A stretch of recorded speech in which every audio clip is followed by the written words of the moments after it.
இன்னைக்கு நாம பார்க்க போற கதை காணாமல் போனது அப்படிங்கிற ஒரு சிறுகதை. சத்யபிரியன் அவர்கள் எழுதியிருக்காரு. கல்கி தீபாவளி மலர் 1995 வந்த ஒரு சிறுகதை. இந்த கதையை படிக்கும்போது ஒரு விஷயம்தான் எனக்கு தோணித்து. என்னன்னா, மனதோட ஆழங்கள்ங்கிறது ரொம்ப விசித்திரமானது. எப்போ அது எப்படி இருக்கும்னே நமக்கு தெரியாது. யார் எப்படி மாறுவானோ தெரியாது. அதெல்லாம் தாண்டி இந்த வாழ்க்கையில எத்தனையோ விஷயங்களை கடந்து போக வேண்டியிருக்கு. இந்த கதையும் அந்த மாதிரி நம்ம யோசிக்க வைக்கிற ஒரு கதை தான். அபிதாவோட வளையல காணும் அப்படின்னு அவரோட மனைவி சொல்லும் போது இவருக்கு காதுல விழுந்த மாதிரியே இல்லை. காரணம், கையில கிராஸ்வேர்டு கையில வச்சுண்டு அதுல ஏதோ ஒரு சொல் அவருக்கு அலக்கழிச்சுட்டே இருக்கு. அதையே பார்த்துட்டு இருக்காரு. ரெண்டாவது, அவங்க வீட்டுல இது மாதிரி நிறைய காணாம போகும்.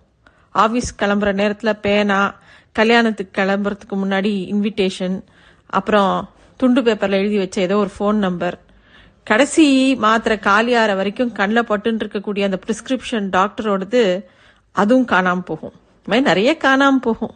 அதனால அவருக்கு இதுல ஒன்றும் பெருசா சுவாரஸ்யமா இல்லை. 3/4 பவுன் இருக்கும் அப்படின்னு அவரோட மனைவி சுமதி திருப்பியும் சொல்றா. அப்ப கூட இவர் அந்த பேப்பரை விட்டு ஏறிட்டு கூட பார்க்கல. பேப்பரை பிரிச்சு கிராம் 470ன்னா 3/4 பவுனுக்கு கிட்டத்தட்ட 3000 ரூபாய் அப்படின்னு அதோட ரேட்டையும் பார்த்ததுக்கு அப்புறம் பி சீரியஸ், நிஜமாவே காணும் அப்படின்னு அவரோட மனைவி ரொம்ப ஆத்திரத்தோட இவரோட பேப்பரை பிடுங்கினதுக்கு அப்புறம் தான் அவருக்கு அதோட தீவிரமே புரிஞ்சுது. அவரோட மனைவியோட முகம் அப்படியே வெளுத்து போயிருந்தது. எல்லா ஷெல்ஃப்லயும் தேடி பார்த்துட்டியா அப்படின்னு அவர் கேட்கிறாரு. ஏன்னா அவங்க வீடு ஒரு 2 பெட்ரூம் ஹவுஸ், ஒரு ஹாலு, ஒரு டைனிங் ரூமு, ஒரு கிச்சனு, எல்லாமே 2 பெட்ரூம் எல்லாம் இருக்கக்கூடிய ஓரளவுக்கு பெரிய வீடு தான். 2 படுக்கை அறையிலையும் வார்ட்ரோப் இருந்தா கூட ஹால் ஷெல்ஃப்ல ஒரு 4 தட்டு இருக்கும். அதுல என்னதான் இருக்குன்னு கிடையாது, எல்லாத்தையும் வைப்பாங்க. கொஞ்சம் விலைக்கு பார்த்தா அபிதாவே அங்க இருப்பான்னு கூட அவரோட மனைவி சுமதி அடிக்கடி சொல்லுவா.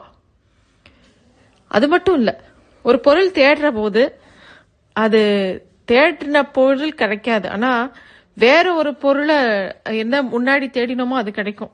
அது அந்த ஹால் ஷெல்ஃபோட மகிமை. ஆனா இப்ப காணாம போயிருக்கிறது ஹேர்பினோ, ஃபீடிங் பாட்டில் நிப்புளோ, அந்த மாதிரி ஒரு சின்ன விஷயம் கிடையாது. 6 கிராம்ல குழந்தை அபிதாவோட ஆண்நரவுக்கு இவரோட சகோதரிகள் ஆசையா செஞ்சு போட்ட தங்க காப்பு. இவரும் தன்னோட பங்குக்கு பீரோ, அந்த ஸ்டாண்டு, மேஜை, உள்ட்ராயர், 2 வார்ட்ரோபு, சமையலறை ஷெல்ஃப்னு எல்லா பக்கமும் தேடி பார்க்கறாரு. கிடைச்சது என்னமோ ஏதோ பழைய பால் கூப்பனு, காணாம போன டெய்லரோட அடையாள அட்டை, சூட்கேஸ் சாவி, எதெல்லாம் முன்னாடி காணாம போச்சோ அதெல்லாம் ஒண்ணு ஒன்னா கிடைக்கிறது. இந்த 3/4 பவுன் அபிதாவோட அந்த மெல்லுசான அந்த தங்க வளையல் மட்டும் கிடைக்கவே இல்லை. 2 வாரமா பூவாயி அபியோட கை வளையல் சின்னதா எடுத்துமா கழட்டிடுன்னு சொல்லிட்டு தான் இருந்தா. போன 4-5 நாளைக்கு முன்னாடி பீரோவை திறந்து வளையல் பாக்ஸை எடுத்தேன். மகேஷ், அம்மா நானும் எடுக்கிறேன் அப்படின்னு வந்த உடனே அவசரமா பீரோவை பூட்டிட்டேன். அன்னைக்கே மத்தியானம் பூவாயி குழந்தையோட வளையல கழட்டி டப்பால வச்சுட்டு பீரோல வச்சுடுமா அப்படின்னு கொடுத்தா. நானும் வளையல சரி பார்த்துட்டு மடச்சி ஆட்டம் வாங்கி அதை ஹால் ஷெல்ஃப்லயே வச்சேன். என்னைக்கு அப்படின்னு இவர் கேட்கிறாரு. போன புதன்கிழமை. இன்னையோட 5 நாள் ஆறுது. தினமும் என் கண்ணில் பட்டுண்டே தான் இருந்தது. நேத்து சாயந்தரம் உங்களுக்கு தெரிஞ்சவன்னு ஒரு எலக்ட்ரீஷியனை கூட்டின்னு வந்தேலே அப்படின்னு திருப்பி அவர் மனைவி சொல்ல இவர் யோசிச்சு பாக்குறாரு. யாரு எட்வினா அப்படின்னு கேட்கிறாரு. ஆமா அப்படின்னு. எட்வின் யார் தெரியுமா? காந்தி ரோட்ல பெரிய எலக்ட்ரிக்கல் ஷாப் வச்சுட்டு இருக்கான். வருஷம் 20 லட்சம் ரூபாய் டர்ன் ஓவர். அவன் தான் கடைக்கே முதலாளி. எனக்கு ரொம்ப தோஸ்துங்கிறதுனால அவனே நேர்ல வந்துட்டான் அப்படின்னு. இப்ப நான் முழுக்க சொல்றேன், அப்புறம் சொல்லுங்க அப்படின்னு. சரி சொல்லு அப்படிங்கிறார். அந்த எட்வின் போனதுக்கு அப்புறமா அபிதாவுக்கு பவுடர் பால் கரைச்சி கொடுத்து கிளம்புறச்ச பூவாயி ஹால் ஷெல்ஃப்ல இருக்கிற அந்த வளையல் டப்பாவை உள்ள எடுத்து வைன்னு திருப்பியும் சொன்னான். நான் வச்சுக்கிறேன்னு அனுப்பிட்டேன். நேத்துக்கு மகேஷோட ஹோம்ஒர்க் செய்யவே நேரம் போயிடுத்து. இன்னைக்கு ஞாயிற்றுக்கிழமை தானேன்னு சோம்பேறித்தனமா படுத்துட்டேன். காத்தால பூவாயி திரும்பவும் வளையல் டப்பாவை எடுத்து வச்சியான்னு கேட்டதுக்கு அப்புறம் தான் பார்த்தேன் வளையல் டப்பாவை காணும். எப்படி காணாம போயிருக்கோம் அப்படின்னு இவர் கேட்கிறாரு. எட்வின் இல்ல, அவரோட வந்த அந்த உதவி பையன் எடுத்திருக்கலான்னு பூவாயி சொல்றா அப்படின்னு. மடத்தனமா பேசாத, எட்வினுக்கு இந்த வளையல வச்சுதான் ரபிஷ் அவன் கூட வந்தது அவனோட அண்ணன் பையன் அப்படின்னு அவர் கோபமா பேசுறாரு. நான் எடுத்திருக்கலான்னு சொல்லல, பூவாயி சொன்னான்னு சொன்னேன், கேட்டுட்டு திட்டுங்கோ அப்படின்னு இவளும் கோவப்படுறா. அப்ப நீ யாரு சந்தேகப்படுற அப்படின்னே மெதுவா அவரோட மனைவி பூவாயிய அப்படிங்கிறா. சீ இருக்காது அப்படின்னு இவர் வேகமா மறுத்தாரு. ஏன்னா காரணம் இருக்கு. இவரோட மனைவி சுமதிய கல்யாணம் பண்ணிக்கிறதுக்கு முன்னாடி இருந்து தனியா வீடு எடுத்து சமைச்ச நாட்கள்ல இருந்து பூவாயி இவங்க வீட்டுல வேலை பண்றா. 40 வயசு தாண்டி எடுத்தவளுக்கு. புருஷன் கல் உடைக்கிற தொழிலாளி, சம்பாதிக்கிறதுல பாதியை குடிச்சே கெடுப்பான். பூவாய்க்கு குழந்தை எல்லாம் இல்ல. சுமதிக்கு முதல்ல மகேஷ் பிறந்ததுக்கு அப்புறமா அவங்க அம்மானாலையும் வந்து இருந்து இவளை பாத்துக்க முடியல. பூவாயி தான் கிட்டத்தட்ட 5 வருஷமா மகேஷையும் போன வருஷம் பிறந்த அபிதாவையும் சேர்ந்து பாத்துக்கிறா. அவதான் பேபி சீட்டர். இவங்க வீட்டுல எல்லா வேலையும் அவதான் பாக்குறா. பூவாயி எத்தனையோ விஷயங்கள்ல தொல்லை கொடுப்பா, ஆனா திருட்டு கிடையாது. இவரும் சுமதியும் வேலைக்கு போறதுனால பூவாயி காலையில உள்ள நுழையும் போதே அந்த வாச கேட்டை திறக்கும் போது லொட்டுன்னு ஒரு சத்தம் திறக்கும். அது இவங்க காதுல அப்படியே இன்ப நாதமா ஒலிக்கும். பாதி நாள் சரியான நேரத்துக்கு வரமாட்டா. சில நாள் அவ வீடு தேடி போய் கூட்டிட்டு வர மாதிரி இருக்கும். எவ்வளவு சண்டித்தனம் பண்ணாலும் அவ கிட்டத்தட்ட 7 வருஷமா இவங்க வீட்டுல வேலை பண்றா. அதுக்கு 2 காரணம் தான் இருக்க முடியும். ஒன்னு மகேஷ், அபிதா. அவங்க 2 பேர் மேலையும் அவளுக்கு ரொம்ப ஒரு வாஞ்ச உண்டு, ரொம்ப பாசம் உண்டு. மகேஷ் அவனோட 5வது வயசுல இருந்து அவ கூடயே தான் இருக்கான். அரங்காக்கயிறு கட்டுறதுல இருந்து ஸ்கூல் ஷூ கட்டுற வரைக்கும் எல்லாம் அவ தான் பாத்திருக்கா. அவ மகேஷ் சில சமயம் பூவமான்னா அவளை கூப்பிடுவானே, அம்மான்னு சேர்த்துதான் கூப்பிடுவான். 2வது பண விஷயத்துல அவ்வளோ நேர்மை. ஏன்னா அவங்க வீட்டுல சட்டை பாக்கெட்ல, மேசை மேல, ஷெல்ஃப்ல எல்லா இடத்துலயும் காசு கிடக்கும். இவரோட தோல் பரிசையும் பீரோல எல்லாம் வைக்க மாட்டாரு.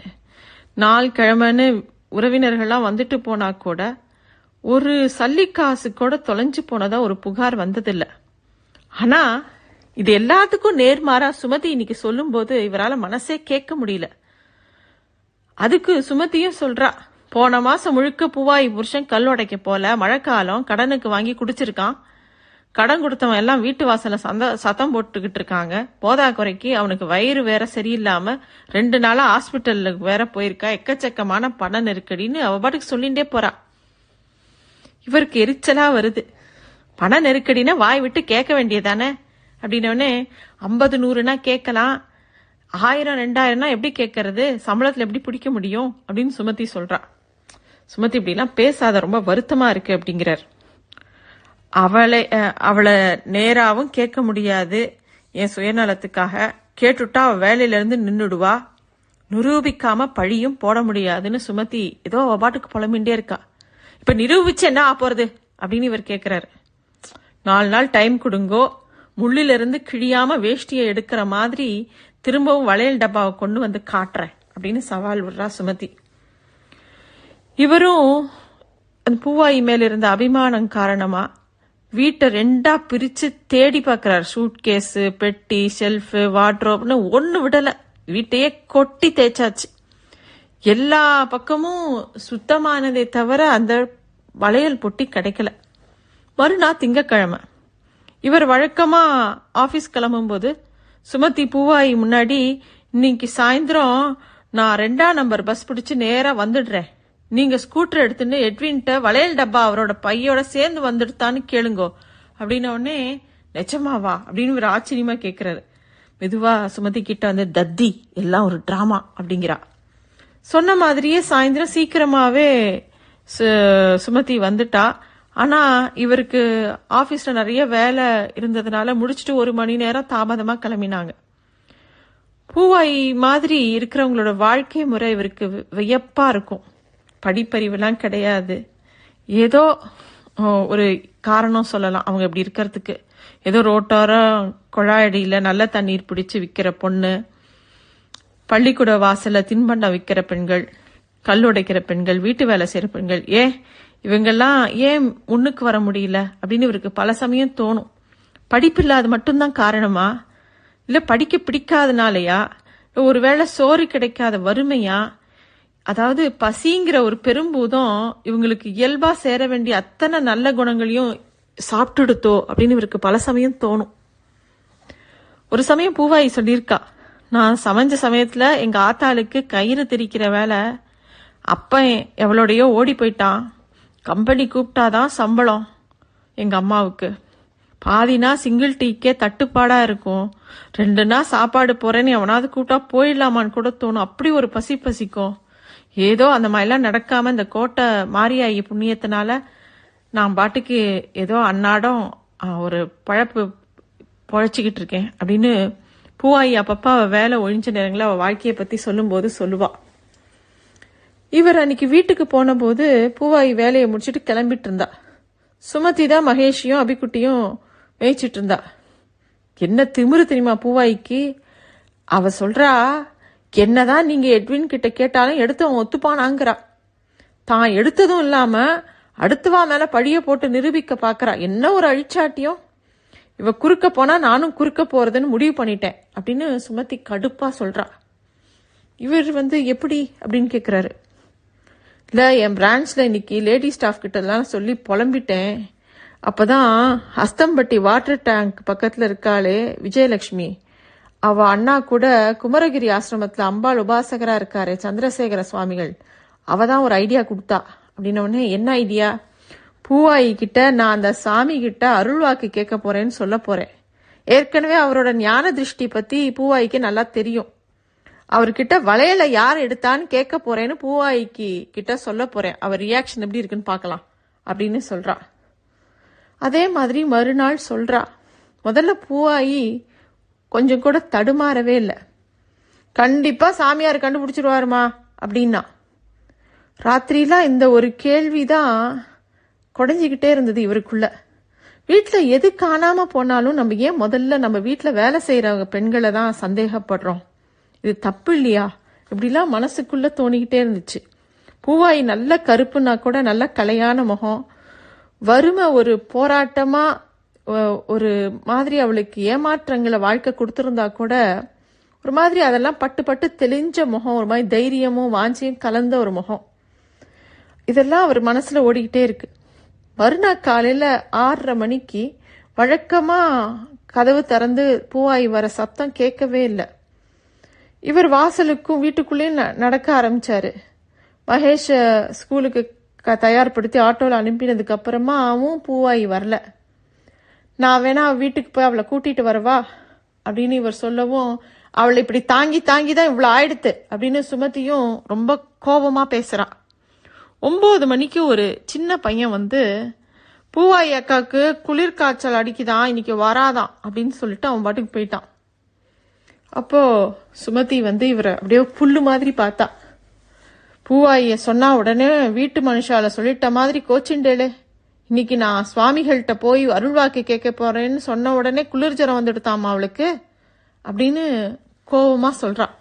இப்ப என்ன செய்யறதுன்னு இவர் கேட்ட உடனே, வழக்கம் போல எங்க பிரான்ச்சுக்கு போன் பண்ணி சொல்லிடுங்க இன்னைக்கு நான் வரமாட்டேன்னு அப்படின்ட்டு அவ வீட்லயே தங்கிடுறான். சாயந்தர வேளையில அபிதாவோட அந்த குழந்தையோட முகத்துல ஒரு அபூர்வமான சந்தோஷம் தெரிஞ்சது. என்னைக்கெல்லாம் அவ அம்மா லீவ் போடுறாளோ அப்பெல்லாம் அந்த குழந்தைகள் முகத்துல அப்படி ஒரு சந்தோஷம். இவர் திருப்பியும் வீட்டுக்கு எல்லா இடத்துலயும் தேடுறாரு. அப்போ சுமதி சொல்றா, கார்த்தால அபிதா தூங்கின கையோட வீட்டையே தலை குப்புற கவிழ்த்துட்டேன், வளையலே கிடைக்கல அப்படிங்கும்போது திடீர்னு ஆச்சரியமா பூவாயி வரா. அவளுக்கு குளிர்காய்ச்சல் வந்த அடையாளமே இல்லை. இப்பதான் கொஞ்ச நேரத்துக்கு முன்னாடி குளிச்சுட்டு நல்ல கோடாளி முடிச்சோட கரும் பச்சை புடவை கட்டிக்கிட்டு விடுன்னு வீட்டுக்குள்ள நுழைஞ்சு விளக்கமாத்த எடுத்தா அப்படியே பெருக்கிட்டே வரா. சுமதியும் வாயே பேசல, தானும் பேசக்கூடாதுங்கிற மாதிரி ஒரு சமிக்ஞை காமிச்சுட்டா. ஆனா பூவாயி மட்டும் புலம்பிக்கிட்டே இருந்தா. சும்மா என்னமா வளையல் கிடைச்சது, உழைச்சு சம்பாதிக்கிற காசு தானே, எனாமாவா கிடைச்சது, அது எப்படி காணாம போகும்? கண்டிப்பா கிடைக்கும். உழைப்பு என்னைக்கு வீணா போயிருக்கு, இன்னைக்கு வீணா போவதுக்கு. காய்ச்சல்னு படுத்து கிடந்தா கெனா வந்துச்சு எனக்கு. கெனானா எப்படிப்பட்ட கெனா? சாமி நிக்கிறாரு, ஐயனார் சாமி, மீசையும் கண்ணும் அறிவாளுமா மூக்கு வழியா புகை விட்டுக்கிட்டு அச்சலா அப்படியே கண்ணு முன்னாடி நிக்கிறாரு அப்படின்னு பூவாயி பாட்டுக்கு பெருக்கிட்டே பேசுறா. பூவாயி பீரோ வச்சிருந்த அந்த படுக்க அறைக்குள்ள பெருக்கி தள்ளிண்டே பேசி வெளியில வந்தா. என்ன சொன்னாரு தெரியுமா? பூவாயி, அந்த வளையலு உங்க எஜமானர் வீட்டு விட்டு வெளியில எங்கேயும் போவல, நல்லா தேடி பாரு கிடைக்கும்னாரு. எனக்கு கையும் ஓடல காலும் ஓடல, சிலுத்துக்குச்சு.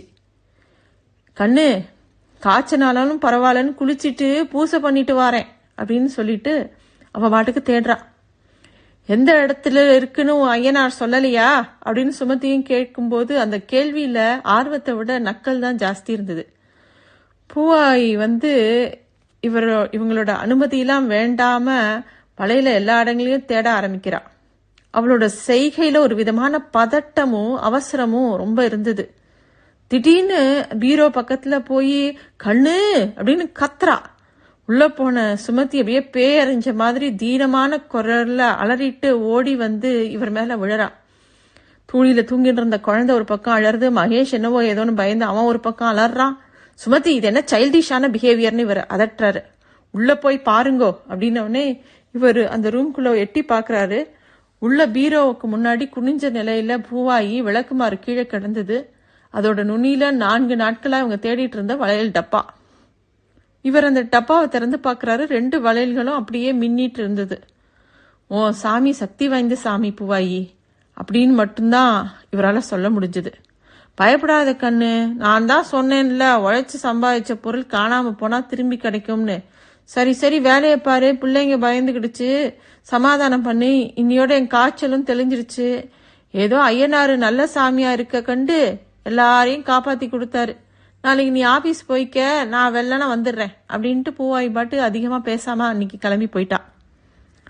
ஐயனாரு நல்ல சாமியா இருக்க கண்டு எல்லாரையும் காப்பாத்தி கொடுத்தாரு அப்படின்னு பூவாயி சொன்ன வார்த்தை மட்டும் இவருக்கு உறுத்திக்கிட்டே இருக்கு.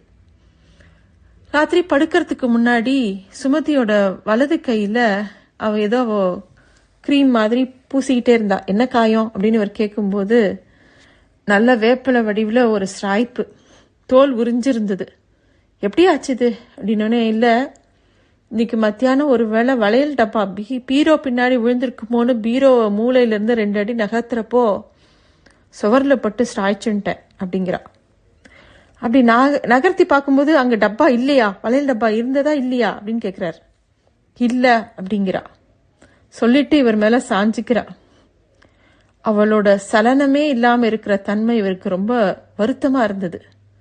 முகத்தை தொட்டு நிமிர்த்தி பார்க்குறாரு. கண்கள் கலங்கி போயிருந்தது. ஒரு சொட்டு கண்ணீர் கூட விழுந்தது.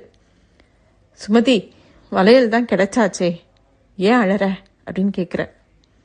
சுமதி இவரை பார்த்து சொல்றா, நான் கிடைச்சதுக்கு அழல, காணாம போனதுக்கு தான் அழுதேன் அப்படின்னு.